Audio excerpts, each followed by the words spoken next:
guys, how are you doing? So today I'm doing a Q&A post as a shout out to some of my friends who have sent questions to me. So the first question I've got is, what are my thoughts on intermittent fasting and calorie counting? Firstly, I don't adhere to labels, though it's very easy to discuss with fellow nutritionists or fellow fitness people about the kind of nutrition norms that I'm following. But sticking to labels restricts me a lot. So for example, intermittent fasting will say eat within an 8-hour window. But I eat typically from 11 a.m. to 8 p.m. That's more than 8 hours, right? I'm following the gist of the thing. So what I try to do is I try to take the pros from each of these labels and what I can fit in my life, what I can make sustainable. That's what I do. So when it comes to calorie counting, again, I try to keep a food diary so that I have a basic record of the amount of food and calories that I'm intaking.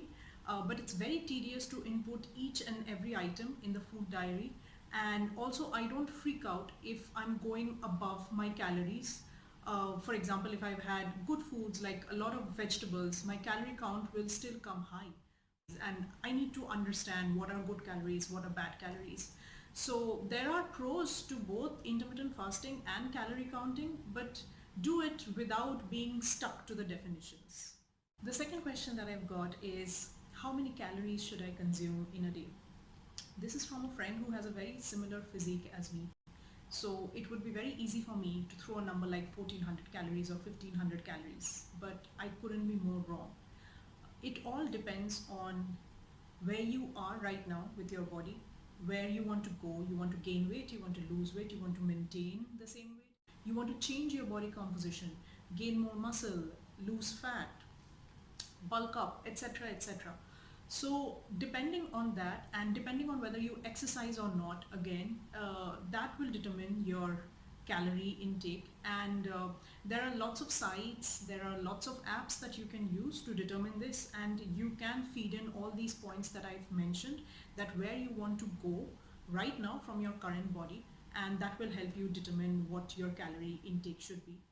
And this is where the customization really comes in, as everybody is different.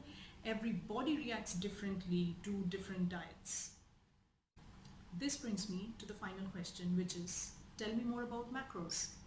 I guess I've been mentioning macros too many times in my videos, and that has triggered this. So macros are the broad composition of calories. Most sites will tell you carbs, protein and fat as the broad composition. What they miss out on is fiber, which is also very important. So I normally have a balanced diet of around 50% carb, 30% protein, 20% fat, around so. But most diets will go very low on carb, keto diet, Atkins diet, etc. You need to ask yourself, are these diets really sustainable? Do you think you will be able to do them over years? And where do you want to go with your body? To the beach, I hope. But again, about changing body composition.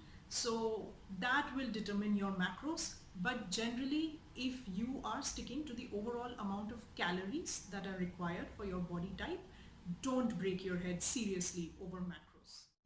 So that's all, folks. Send me more questions if you found this useful. Ciao.